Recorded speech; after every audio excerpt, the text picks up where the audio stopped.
about your best friend, it's not about your mom, it's not about your dad, it's about you and where you can see yourself. Okay? So you have to go visit. Sorry. Are you going to be working during college? This is a biggie, and I have a lot of kids who it's not an option. It's not like, well, I might get a job, for extra spending money. That's not what I'm talking about. I'm talking about, are you going to have to work? Have to. Necessary. Need it. If that's the case, then again, I need you to factor this into your thinking process for where you're going to pick. And here's why. I'm going to pick two schools and just compare them and illustrate my point. U of I, for example, how many of you have been to Moscow? Okay, armpit of the universe. Moscow is small and does not have a ton of options. The town itself is 30,000 people, something like that. 25,000 of which are affiliated in some way with the university. If that university wasn't there, that town would be you blink and you miss it, you know what I mean, on the way to Lewiston. It wouldn't even be there. So here's my point. They have one movie theater. The bowling alley's in Pullman, so that doesn't count. This is what life is when you live on the Palouse. If you want to go bowling, then you have to get on all your Vandal gear and then go to Pullman. And if they want to go to the movies, they have to put on all their Cougar gear and then go to the movie theater in Moscow because there's only one of each. They have a couple grocery stores, they have 87 bars, and then they have a couple clothing stores, you know what I mean? And that's kind of the town. And there's also 20,000 broke college students who want part-time jobs. Do you see where I'm going with this? The minute that part-time sales clerk job opens at Buckle, or that one part-time barista job opens at that coffee shop on Main, there are literally hundreds of applicants the day it opens, and you won't get it. Do you kind of get my point? Jobs there are it's like vultures descending, you know what I mean? It's so rare to be able to pick up a job there. So for my kids that go, oh yeah, I'm just gonna move to Moscow and then I'm just gonna start handing out applications and see what I can find, oh gosh, that scares me because you won't find anything. And if you need a job, that's a problem, okay? On the flip side, let's go to UW in Seattle, right? If you go to UW in Seattle, there's a ton more people that go to that school, but you've also got the entire thriving metropolis of Seattle itself, plus all the suburbs, you see what I'm saying? Plus big cities like that. A lot of kids are like, well, when I don't have a car. Seattle has public transit in the form of buses that have free passes for all students. So if you go to UW, you get a free bus pass anywhere you want to go, any time of day. Free. Shut your mouth. Yes, that's stunning, and you should be very pleased about that. So you can get shipped out to Bellevue, to the strip mall out there, you know what I mean, and work in a coffee shop in Bellevue if you want to, and then catch the bus right back to campus, and that's totally doable. There are always jobs in big cities, always. They come up all the time, and it's not just college students competing for them. You know what I mean? It's just normal jobs like people. In a college town, you're screwed. Do you kind of see my point? So if you know that a job is going to be of utmost importance to you, I'd kind of recommend that you look at least mid-sized cities, like Coeur d'Alene even, you know what I mean? It would be like a mid-sized city, or especially something bigger, like a really metropolitan urban area, so you can be sure that there's something out there for you. Okay? How about how comfortable are you with the campus that has an active social life? And by this, I don't even necessarily mean how comfortable are you with partying yourself. That kind of doesn't really have anything to do with it. If you're on a campus that has an active social life, like a Greek system, or if they're just a party school, you don't really have a choice. That's going to be in your face. Whether or not you partake, again, is not the point. It's going to be around you. Do you kind of see what I'm saying? At U of I, even if you're not Greek, you know when I Week is, because there's shenanigans. You know what I mean? All over campus. Did I tell you about the floaty thing? When the frats do I Week on campus, obviously I was never in a frat. I'm not even a dude. And I don't live anywhere near Greek Row. I live on the opposite side of campus. My apartment was on the opposite side of campus from Greek Row. I was as far away as you could literally get. And I'm walking around to classes during the day, and everybody knows when I Week is, because really ridiculous stuff starts to happen. And you're like, what the I Week? Because that's the only possible explanation. There was a frat that they had to send all their guys to classes naked, except for an inflatable pool toy.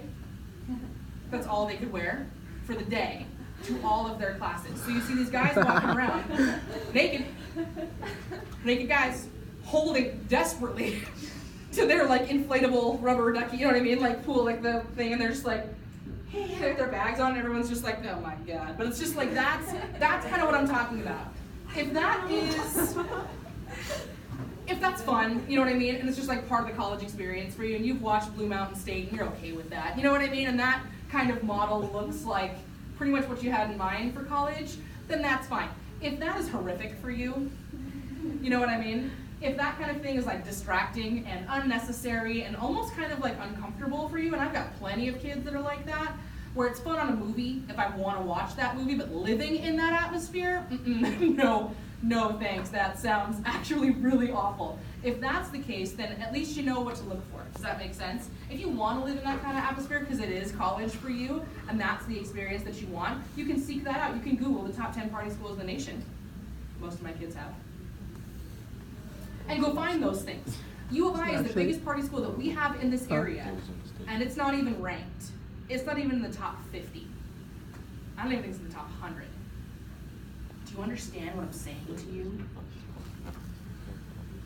If your goal is to walk out of college with an addiction, you know what I mean, and with like rehab needs, then like you can find that. And on the flip side, if you don't want any of that silliness, you don't need it. And you can find schools that don't have it. But I think knowing in advance is big because it will impact your academics, guaranteed. Okay, it just will. Even if you want it, you need to understand that during certain times of the year, it's going to impact your academics, period. So if you're going to school, like, you know, weird, to get an education, and you don't want to be distracted by all that, then you probably need to find a school that doesn't have any of it on campus so that you can at least focus, you know what I mean? Because on a state school campus, you're kind of screwed. Okay, how about, are you interested in off-campus activities or things to do? This is kind of like for my busy babies. If you know that you need to be doing stuff when you're not in class, that hopefully, preferably, doesn't involve you being intoxicated / high for most of the day. I again kind of want to push you towards at least a mid-sized city. I'm going to use Moscow and Seattle again. If you're looking for stuff to do outside of class, like shopping, like going to the movies, like going bowling, like walking around in like a park or a beach or a zoo or an aquarium, like you kind of see where I'm going with this. If you want to do some stuff to do, Moscow's not your place. It's just not. This is why everyone there is drunk all the time, which sounds like a gross overgeneralization, and it kind of is, but also kind of isn't. Okay. You start drinking very early in the day in Moscow because there's literally nothing else to do. There is nothing else to do. You can't walk around. Walk around what? Wheat fields?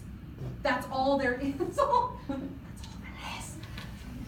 If you want to go walk around and do stuff, then let me push you towards a slightly larger city. Even Coeur d'Alene. You know what I mean? A lot of people who like grow up here, like you guys, are like, what can you even do in Coeur d'Alene? Wait for it. Yeah, there is. Actually, Coeur d'Alene's got kind of a lot of stuff to do.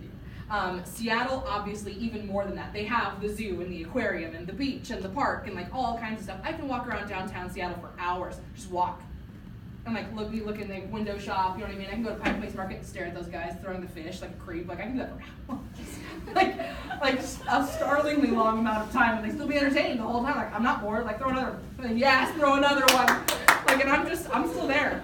I'm with you, and I'm good. That's my personality. Is I like to go walk around and just like and get fresh air. If you're in a small podunk college town, there's plenty of those. Not just Moscow. They're in every state, multiple places. Okay. Pocatello, perfect example. Idaho State.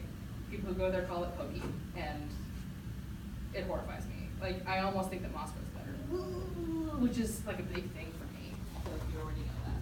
Okay. You kind of see where I'm going. If your goal is like to sit in your dorm room and watch Netflix for hours on end after class, then podunk towns are fine for you. If you can't do that, and your personality like does not allow for that option, then maybe pick a bigger town. That's all I'm saying. Okay, this is usually a big one too. Only a couple more left. How close do you want to be to here?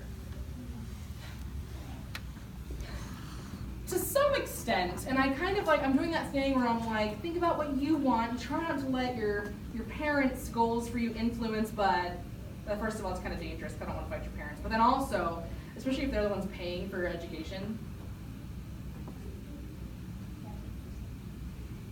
they kind of get some input. You know what I mean? I always have those kids like, my parents want me to go to this school, but like I am not going. I don't care what they say, and I'll stay at home and I'll work at Burger King before I go to the university. And I'm like, oh my God, wow, like are they helping you at all, like finance it? And they're like, yeah, they're paying for everything out of pocket. And I'm like, whoa, okay, then you're going there. Like, you know what I mean? Like in that case, I feel like they kind of like, they win. Okay. If you're funding your own education though, if you're getting your own scholarships, if you're getting your own loans, and this is like on you, then to some extent, again, I don't want to fight your parents, but to some extent, your decision is your decision. Plus you're going to be 18. Sorry, parents, but this is like a thing. We're going to talk later about like how much influence your parents have over you in college, like legally, which by the way, I'm not sure if you're aware, is none. None. They can't do, even if they wanted to, even if you want them to, they can't do anything with your college education. They can't put hands on it. They can't make a phone call. Okay? Just saying. So to some extent, this is you. I always have those kids that are like, what's the farthest college away from this exact location? Because I'm gonna apply, and I'm like, oh God, like that's, okay. And that's a thing we can totally find. But again, let's make sure that, because there's colleges that are far away, that we can still make sure they meet your needs. You know what I mean? We can still make sure they fit you. There's tons of colleges that are at least a plane flight away. A drive would be like not really doable. And that's great, but we can still make sure that they have everything that you want, okay? And on the flip side, I got those kids that are terrified to leave. It's understandable, and I totally get that. This is like the scariest time of your life, hands down. You will never be more afraid, ever, than you are next year. Promise, okay? And this is a big step, dude, and I absolutely get that. But to some extent, if your dream school happens to be away from your family, and you can get everything you want and have the future that you've dreamed of, but you gotta get on that plane, I'm gonna push you on the plane. Odds are very good you're not gonna be living down the street from your family your entire life. At some point, you're gonna be living apart from them. And this is the moment for a lot of you, okay? And I've got those kids that like qualify. I had one kid that got accepted to MIT. I don't even know if you know what MIT is. MIT is like a geniusville is what he was. He was an absolute genius, like certifiable genius. Got accepted to MIT and like was trying to go back and forth. He came to me and said, I'm actually considering not going to MIT. And I was like, what? What are you talking about? I don't know what that sentence means. Where else would you even go? He said, I'm considering either MIT or U of I. And I was like, what? Like I had a hard time with that. Like I kind of like, I try not to like be opinion-y on you individually, but I kind of wrecked him a little bit and I'm like, what? Tell me why you would go to U of I. It was all about, he said, well, I've never been away from my family and I really want to be close to them and like I don't know if I can do like Massachusetts. And I'm like, and that's adorable and very sweet. And your family is so lucky to have you and you're getting on that plane and you are going to Massachusetts. If I have to physically drug you and drag you on the plane, I'm not letting you not go to MIT. You're going to MIT. And he did, and he had like that rocky little bit, and he was texting me, God bless him, and saying like, I think I'm gonna get back on the plane. I'm gonna come back and I'm gonna go to U of I. And I was like, if you do that, I will punch you in the mouth. You can't. And I knew his mom, and I'd like text her and be like, text your son and say something mean. You know, like, which was kind of awful, but I'm like, tell him that he's like a pansy. Like right now, I need you to do it right now. So she would. She'd be like, hey, Alderman says that you're like bitching out. Is that what you're doing right now? And he's just like, Mom, I miss you. And she's like, we don't miss you. We're totally fine here, and everything's great. And we support you, but like, you're not coming home. Like, I won't let you live here if you come home. And I was like, thank you, good job. And that lasted, honestly, about 2 weeks, where he was like, ugh, and we were like, and he was like, ugh, and we're like, for like 2 weeks, we just like shut him down so hard, and he was kind of like traumatized for a little bit. But then after 2 weeks, we actually got to the point where he was like, oh my God, I made friends. And we're like, oh yeah, you made friends? That's good to hear. Interesting. He's like, my classes are so great. And we're like, that's awesome. Wow, great. And then he like stopped talking to us so much. You know what I mean? And then he kind of like got into MIT. And then came the moment about halfway through first semester when he got back, and he was just like, hey, thanks for kicking me in the butt. You know what I mean? Because like, I totally belong here. This was right. And you're just like, okay. And like, your mother loves you, by the way. Like, she doesn't hate you, like she said she did. And he's like, yeah, I got it, thanks. No, I'm like, okay, great. But I totally was that person behind the scenes, just like crushing his life force because it had to be done.